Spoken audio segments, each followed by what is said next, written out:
बोल भाग्य बिहारी लाल की जय, बोल राधा रानी सरकार की जय।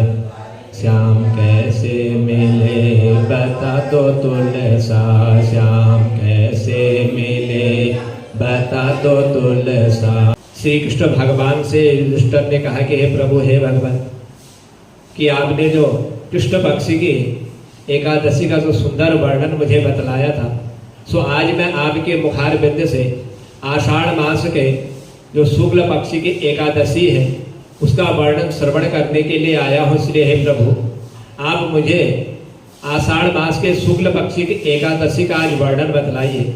इस एकादशी को किस नाम से पुकारा जाता है और इसमें किस तरह से भगवान की पूजा किस विधि से की जाती है, सो कृपया करके आप मुझे यह सब बतलाने की कृपा कीजिए। आपकी बड़ी कृपा होगी, मैं आज आपके मुखार बिंद से इस एकादशी की महिमा का वर्णन श्रवण करना चाहता हूँ। श्री कृष्ण भगवान युधिष्ठिर से कहने लगे कि हे युधिष्ठिर, मैं आपको इस एकादशी का नाम बतलाता हूँ कि जो आषाढ़ शुक्ल पक्ष की जो एकादशी होती है, इस एकादशी को देवशयनी के नाम से जो है जाना जाता है। तो इसी दिन भगवान जो है क्षीर सागर में शयन के लिए चले जाते हैं। इसीलिए आज मैं तुम्हें जो है उस देवशयनी एकादशी का जो है सुंदर वर्णन बतलाता हूँ। हे युधिष्ठिर, इस एकादशी को तुलसी एकादशी के नाम से भी इसको जाना जाता है।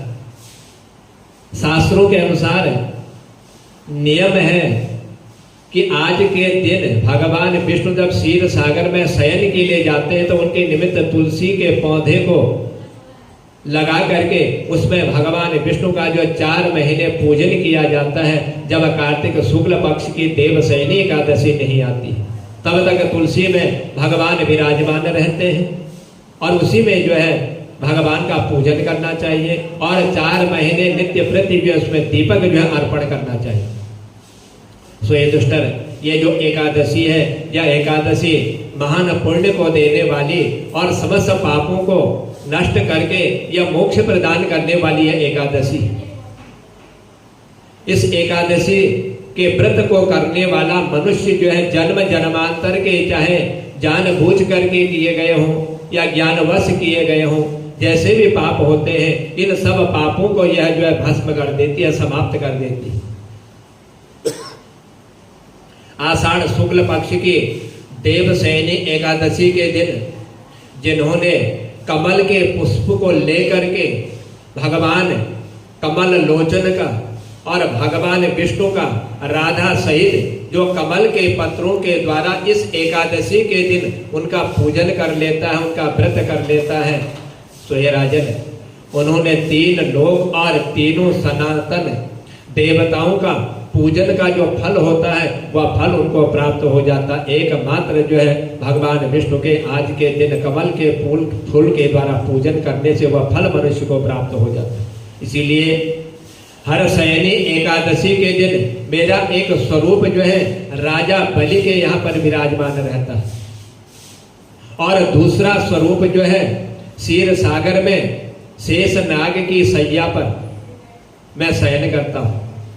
सो हे राजन, कि जब राजा बलि के यज्ञ में भगवान वामन रूप धर करके वहां पहुंचे थे और राजा बलि से जब इन्होंने जप तप करने के लिए 3 भूमि का जो है दान मांगा था और 2 पग में ही भगवान ने सब कुछ जो है नाप लिया और तीसरा पग नापने के लिए कोई जब जगह नहीं बची तो भगवान ने कहा कि हे बलि, अब मैं तीसरा पग कहां पर रखूं?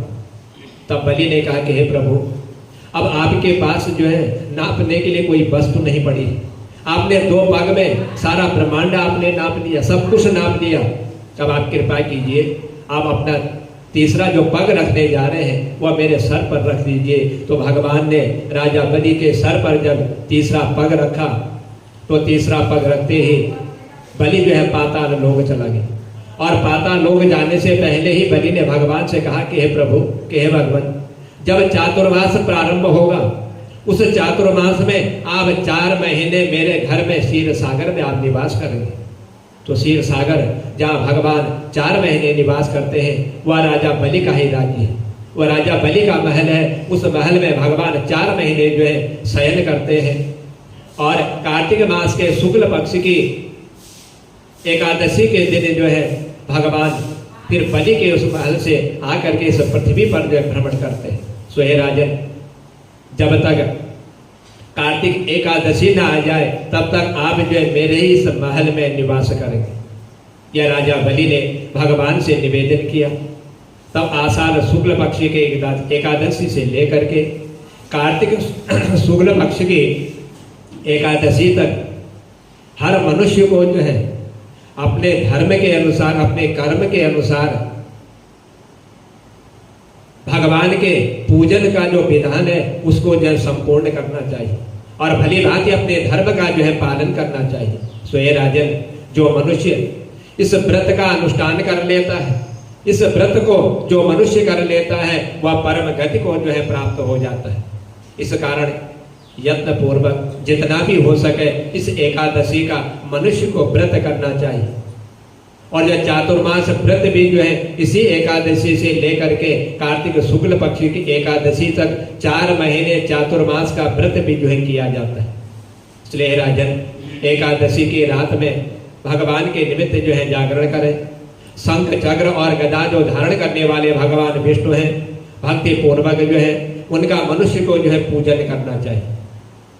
सो हे राजन, ऐसा करने वाला जो पुरुष होता है, जो मनुष्य होता है, उस मनुष्य को जो पुण्य की प्राप्ति होती है, उस पुण्य की प्राप्ति की गणना करने के लिए ब्रह्मा भी जो है उसका व्याख्यान नहीं कर सकते, उसका कोई भी वह वर्णन नहीं कर सकते, वह भी उसमें सामर्थ्य नहीं। इसलिए हे राजन, जो इस प्रकार भोग और मोक्ष प्रदान करने वाले सर्व पापहारी एकादशी के उत्तम व्रत का जो मनुष्य पालन कर लेता है, वह यदि जाति से यदि चांडाल भी हो जाए तो संसार में सदा मेरा प्रिय करने वाला होता है, मुझे वो अत्यंत प्रिय होता है। जो मेरी इस एकादशी का और चातुर्मास का जो है व्रत का जो है बड़ी विधि विधान के अनुसार इसका पालन कर लेता है।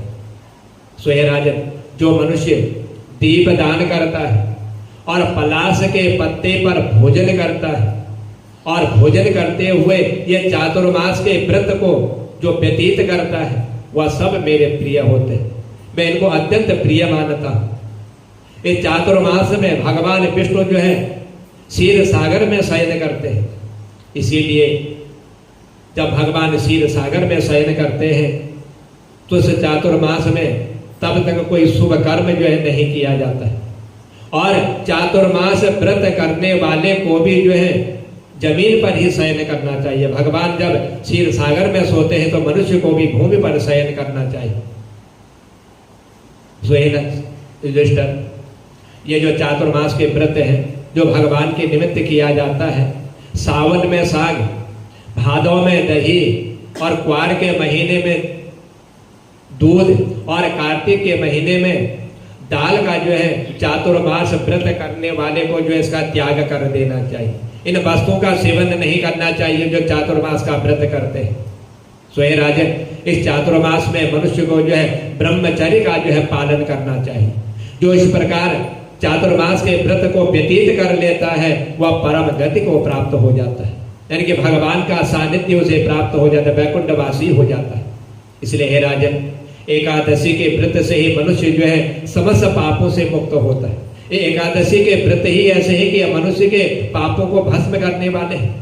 जिसने भी इस एकादशी के व्रत को किया वह सब जो है इन एकादशियों के व्रत से पाप से मुक्त हुए और अपने हर कार्य में देवताओं ने भी एकादशी के व्रत के ही द्वारा जो है विजय प्राप्त करी थी। सो हे राजन, जिस तरह से राम ने एकादशी व्रत के द्वारा लंका पर विजय प्राप्त करी थी, इसी तरह से यह एकादशियां जो है मनुष्य को विजय प्रदान करने वाली और पापों को नष्ट करने वाली। सो हे राजन, इसीलिए मनुष्य को चाहिए कि सदा वह जो है जितनी भी एकादशी, इन समस्त एकादशियों का वह जो है व्रत धारण करे और कभी भी जो है मनुष्य को इन एकादशियों को छोड़ना नहीं चाहिए। इसलिए हे राजन, एकादशी मनुष्य के जो है काम को प्रदान करने वाली, मोक्ष देने वाली और वैकुंठ प्रदान करने वाली। हर सैनी और देव हर बोधनी और हर सैनी एकादशी के बीच में जो कृष्ण पक्ष की एकादशियां होती हैं सुहेराजन, शास्त्र के अनुसार तो इतना बतलाया गया है कि इन कृष्ण पक्ष की एकादशी का व्रत जो गृहस्थी होते हैं उन गृहस्थियों को इन एकादशियों का व्रत करने योग्य नहीं होता है। वो कृष्ण पक्ष की एकादशी को ना करें और अन्य मासों के कृष्ण पक्ष की जो एकादशी होती है उन एकादशियों को जो है जो गृहस्थ हैं उन गृहस्थियों को रखना चाहिए। एकमात्र हर बोधनी और देवशयनी ये जो एकादशी कृष्ण पक्ष का व्रत जो है गृहस्थी को नहीं करना चाहिए। बाकी जो भी कृष्ण पक्ष की हो, शुक्ल पक्ष की एकादशी हो, इन समस्त एकादशियों का जो है व्रत हर मनुष्य को करना चाहिए। सो हे राजन, इस तरह से ये जो शुक्ल पक्ष की एकादशी है इसका जो वर्णन, इसकी जो महिमा है, इसकी महिमा का मैंने आपको वर्णन बतलाया कि इस एकादशी से लेकर के कार्तिक एकादशी तक तुलसी के पूजन में, वृक्ष में भगवान का पूजन जो है किया जाता है। उसी में भगवान जो है 4 महीने विराजमान रहते हैं। इसलिए हे राजन, जो तुलसी में चातुर्मास में दीपक प्रदान कर देता है उसको जो है कार्तिक मास में दीप दान करने का फल जो है भगवान के द्वारा प्राप्त हो जाता है और वो अपने जन्म जन्मांतर के पापों का जो है प्रायश्चित करता हुआ इस लोक में सुख भोग करके और अंत में भगवान के वैकुंठ धाम को प्राप्त कर लेते हैं। तब भगवान ने कहा कि हे दुष्ट, या जो हर सैनी जो एकादशी है जिसको तुलसी के एकादशी के नाम से भी जाना जाता है, इसकी कथा श्रवण करने वाला और कथा को सुनाने वाला, सुनने वाला, ये सब जो है भगवान के परम वैकुंठ धाम को प्राप्त करने वाले होते हैं। इसीलिए सो हे राजन, मैंने आपको इस एकादशी का जो वर्णन है या एकादशी का वर्णन मैंने आपको बतलाया। तब युधिष्ठिर भगवान से कहने लगा कि हे प्रभु, कि आपके मुखार बिंद से देवशयनी एकादशी और चातुर्मास के व्रत का जो आपने वर्णन बतलाया, जो विधि बतलाई, इसको श्रवण करते हुए आज मैं बड़ा धन्य हो गया हूँ। तब भगवान को दंडवत प्रणाम करते हुए युधिष्ठिर जो है अपने स्थान की ओर उन्होंने प्रस्थान किया। तब भगवान ने कहा कि जो एकाग्र चित्त होकर के धर्म का पालन करते हुए इन एकादशियों का व्रत कर लेते हैं वह सब जो है मुझे ही प्राप्त होते हैं और अपने शरीर को त्याग करके मेरे वैकुंठ धाम में आने का मार्ग जो है उनको प्राप्त हो जाता है। बोल बाके बिहारी लाल की जय, बोल बाके बिहारी लाल की जय, बोल राधा रानी सरकार की जय। श्याम कैसे मिले बता दो तुलसा, श्याम कैसे मिले बता दो तुलसा, मुझे उसका पता बता दो तुलसा, मुझे उसका पता बता दो तुलसा। श्याम कैसे मिले बता दो तुलसा, मैं गंगा नहाई मैंने यमुना नहाई, मैंने गंगा नहाई मैंने यमुना नहाई, मुझे मिला नहीं श्याम बता दो तुलसा, मुझे मिला नहीं श्याम बता दो तुलसा। श्याम कैसे मिले बता दो तुलसा, श्याम कैसे मिले बता दो तुलसा, मुझे उसका पता बता दे तुलसा। मैं मंदिर गई मैं तीरथ गई, मैं मंदिर गई मैं तीरथ गई, मुझे मिला नहीं श्याम बता दो तुलसा, मुझे मिला नहीं श्याम बता दो तुलसा, मुझे उसका पता बता दो तुलसा, मुझे उसका पता बता दो तुलसा। मैंने गीता पढ़ी मैंने भागवत पढ़ी, मैंने गीता पढ़ी मैंने भागवत पढ़ी, मुझे मिला नहीं श्याम बता दो तुलसा, मुझे मिला नहीं श्याम बता दो तुलसा, मुझे उसका पता बता दो तुलसा, मुझे उसका पता बता दो तुलसा। मैं चंदन लगाया मैंने तिलक लगाया, मैंने चंदन लगाया मैंने तिलक लगाया मुझे मिला नहीं श्याम, बता दो तुलसा मुझे मिला नहीं श्याम, बता दो तुलसा मुझे उसका पता, बता दो तुलसा श्याम कैसे मिले, बता दो तुलसा श्याम कैसे मिले, बता दो तुलसा मुझे उसका पता, बता दो तुलसा। बोल बाके बिहारी लाल की जय।